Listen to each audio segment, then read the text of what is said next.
What's up, guys? Do you feel sometimes that your joints are limiting you in your workouts? So your joints hurting? Are your knees, shoulders, elbows? Are you getting those pains from lifting heavy weights all the time? Are you finding that pain is limiting you in your workouts and maybe even slowing you down? Well, today I'm going to show you a trick that's going to help you keep building muscle, but help save those joints, help you recover, and help you grow in just 5 seconds. So what is this mystical training method that I'm talking about? It is known as time under tension training.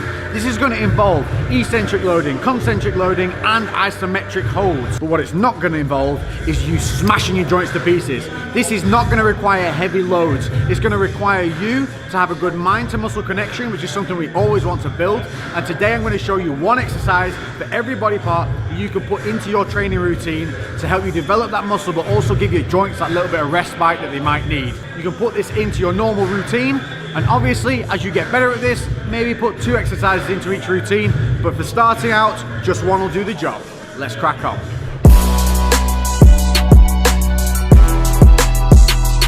So we're going to start it out on the lower parts. We're going to start with some leg extensions. Now the process of this is going to be 5 seconds over 4 phases. So we're going to be doing a concentric, an isometric, an eccentric, and then a stretch, each one for 5 seconds. Most important thing on this is going to be the longest explanation because so many people fuck this up. You want the pivot point in line with your knees. You want the back of your knees on the pad. If your knees are not on this pad and they're further forward and there's a gap here, you're going to put stress on the knees and bust them up. Bad times. Handles are here for a reason. Grip and pull on the handles as you drive. That's going to keep your hips down. How many people do you see doing this stuff? That's because they're not thinking about their body. They're thinking about moving weight from A to B. This method is going to make you think about mind to muscle, and it's going to make you think about contractions and help you connect and also find bad habits that you've got and help you fix them. So find a weight that you can do around 20 reps on. We're going to be doing 8 reps of the slow holds. Then we're going to finish with 12 normal reps. The 5-second phase is easy. We're going to come up for 5-second count. Feet parallel. 2, 3, 4, 5. At the top, point the toes. Squeeze the quads. Hold for 5, 4, 3, 2, 1. Bring the toes in. Start lowering down over 5, 4, 3, 2, 1. As it comes towards the base, don't let the stack touch. And hold that stretch there. Hold that load. 5, 4, 3, 2, 1. And we're going to repeat this 8 times, slow and steady each way. This is going to stop you kicking out and having those bad habits of just swinging the weight through. Once you've done all 8 of these and you get to the bottom, you get that final 5 count hold, then it's straight in, 12 reps, gripping those handles, keeping those feet parallel and toes up this time. If you want to, you can point the toes, but a little less control.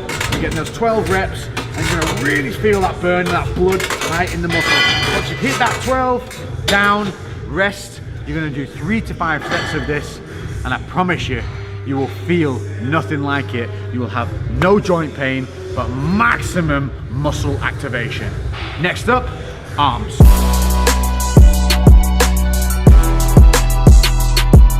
So triceps, we're going to be using the V-bar and the cables. Now you can alternate the grip accordingly as you play with this. Don't be afraid. What I show you here, you can take it and go, but then go and twist things around and make them move as you see fit. But we're going to take, again, the same thing, a rep range where you can do 20 reps on that weight, 8 and 12s like before. For this, pointers, shoulders back, rib cage down, hips slightly kicked back. What we're not doing is leaning over. From here, you're going to keep that scapula engaged. You're going to pull down with the elbows, and this is your start position. Start right, you'll finish right. From here, we're going to come down. 5, 4, 3, 2, 1. Squeeze, flex that tricep at the bottom. Look how my arm is at an angle. What I'm not doing is this. Arms at a slight angle, and I'm squeezing that tricep. I've got a little bit of flexion at the wrist. Then I come back up. 5, 4, 3, 2, 1. No elbow movement, no swinging back and forward, shoulders still in place. At the top now, I'm going to squeeze my biceps and help stretch that tricep. 5, 4, 3, 2, 1. Before starting all over again. 8 reps like that, and then we're going to move straight in. 12 reps, strong, focusing, no swinging. Squeezing that tricep at the bottom, squeezing that bicep at the top. Bam, bam, bam, bam. Biceps.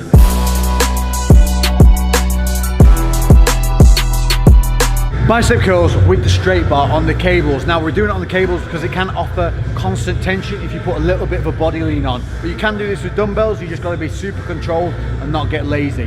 What we're looking for on this, we're looking to keep our elbows tight and in a fixed position. What I'm not doing is letting my elbows swing back and forth. Again, my rib cage is down, my scapula is engaged, and I'm not pigeon necking. So tuck that chin in and keep that nice alignment. From here, we're going to come up over 5 seconds. 3, 4, 5. Squeeze at the top.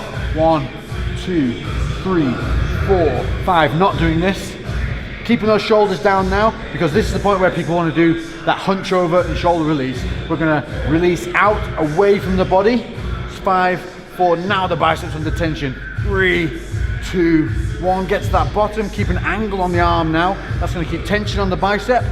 5 seconds. 4, 3, 2, 1 before returning. Nice and slow. And look at the tension on the muscle. Veins popping. This is not heavy weight. If I was to just rep this all day.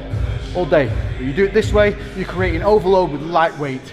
And like I said, once you've done those 8 reps, back in with those 12, keeping that form, no swinging, not letting the elbows kick back, elbows fixed, shoulders back, chest up, rib cage down, chin in, boom. Big biceps, 5 seconds.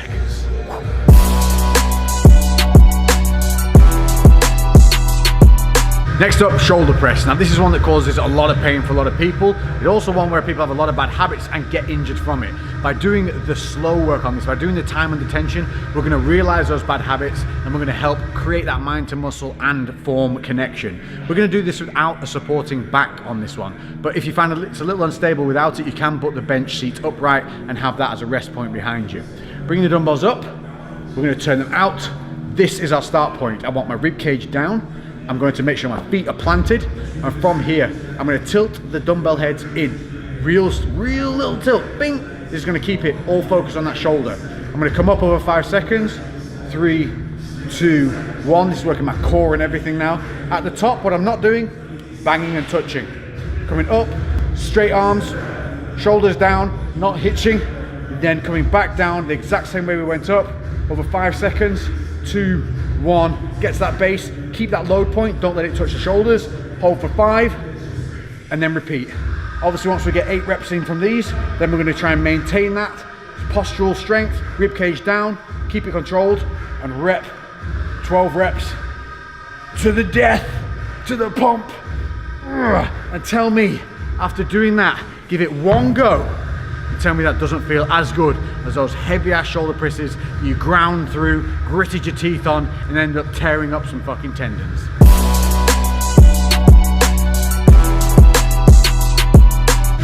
So a bit of chest we're going to be using if you have one of these single arm plate loaded chests. Single arm's the best. What we don't want is something that moves in a uniform manner where you move the left and the right moves automatically. We want that independent arm. So if you don't have one of these, opt for a dumbbell variation instead. But these are one of the best ones, especially if you're trying to protect the shoulders, if you do this correctly. So what we're looking for is, we want the handles to be around about nipple height. So I want that just one click up. That's perfect. What I want to do here is I want to make sure that I'm planting my feet and driving my hips back into the machine. You'll see a lot of people's hips creeping forward as they try and press out and struggle. That's not what we want. We want to keep all that drive in the pad behind us so we have something to press against. Same as a bench press on this, what we want to be looking at is arching that lower back, pressed against the machine, but keeping the rib cage down. We're going to be rolling the elbows in a little bit, and as we come down, we're going to keep our lats contracted, and as we drive out, keeping all that contraction explode out. Taking that load, this is going to be a part where we come back down to. That point just off where the pads touch, but what I don't want is an overstretch on the shoulders. So making sure that the handles are in front of the chest, not right alongside where we're just going to be stretching tendons. 5 seconds up, 3, 2, 1, making sure that my elbows look uniformed. A lot of people you'll see have one rotated out or one rotated in. That's usually due to shoulder impingement of some form, so take note.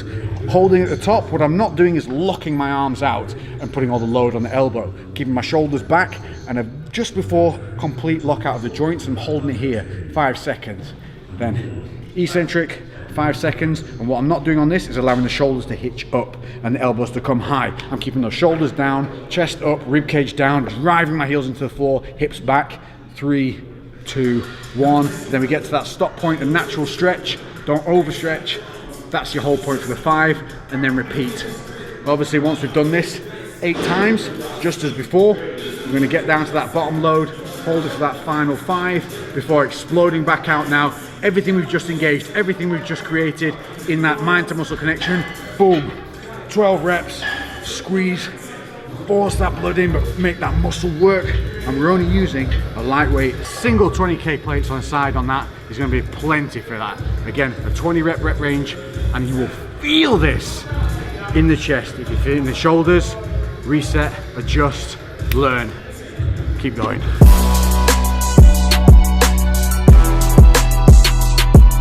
Back, and for this one we're going to be using the lat pull down. I love this machine, but it is one that people often have a big disconnect in their shoulder areas. They also don't have a lot of control with their rib cage and midsection. This is going to help fix all of that, plus keep a healthy scapula, because your scapula are going to be crucial here in controlling the shoulders.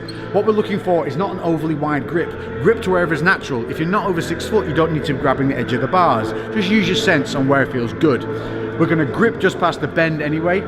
We're going to sit and make sure our knees are pinned underneath this pad. Your feet should be solid to the floor with a right angle up into the pad, and you shouldn't be able to move your legs underneath that pad. That's important because we're going to drive against it. From here, we're going to set shoulders back and down, rib cage down, chest up. It's going to feel weird and a little bit tight, but it's perfect. From here, we're going to pull from the elbows. The movement starts here, not at the hands. We're going to pull down from the elbows, 5 seconds. Get to that squeeze point is here, not here. Don't try and come overly low. Just to the top of the chest or wherever it feels natural for a squeeze. Drive your elbows and almost like you're trying to pin your lats under your armpit. Squeeze and don't let that rib cage pop up. Then release, 5, 4, 3, 2, 1. Keeping the shoulders down, and then hold 5 seconds at the top. Then it's just 8 reps of that repetition. 5 down, a 5 hold.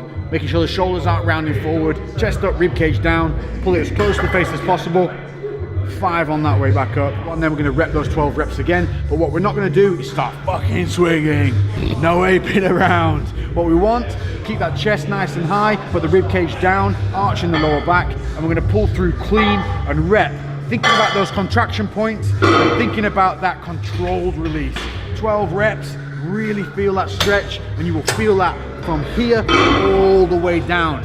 If you're feeling it in your shoulders or anywhere else, you need to readjust that control of the shoulders, keep those scapula engaged. This is a fantastic movement, and it looks great when the camera's behind you, not in front of you. Sorry, mate. So Lex wanted a back shot, so there's the back shot.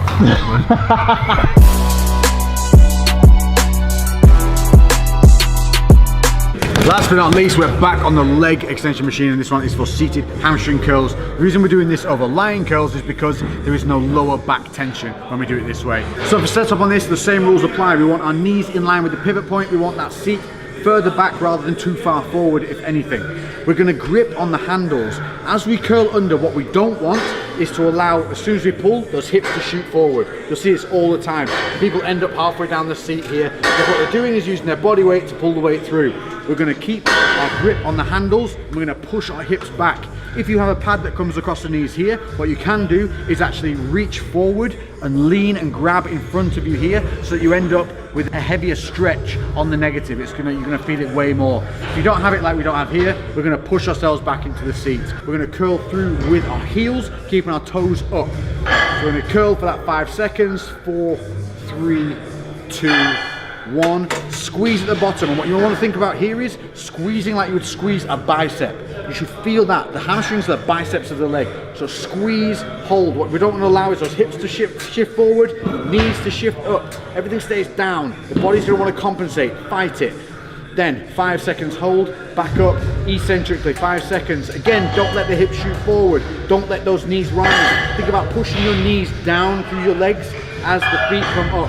Hold that top point, don't let the stack touch for 5 before repeating the process again. Once we've done those 8 reps, when we get to that final hold, once we come back to the top, we're going to hold for that 5 seconds, and then we're going to rep in. And again, once you start repping, don't start sliding. Get that full negative stretch. Keep those hips back. If you're finding you're not really getting that stretch on the negative, or the stack's hitting too early, lean a little bit forward and really hold and grip with an underhand grip on the machine and keep those hips down so you end up being here.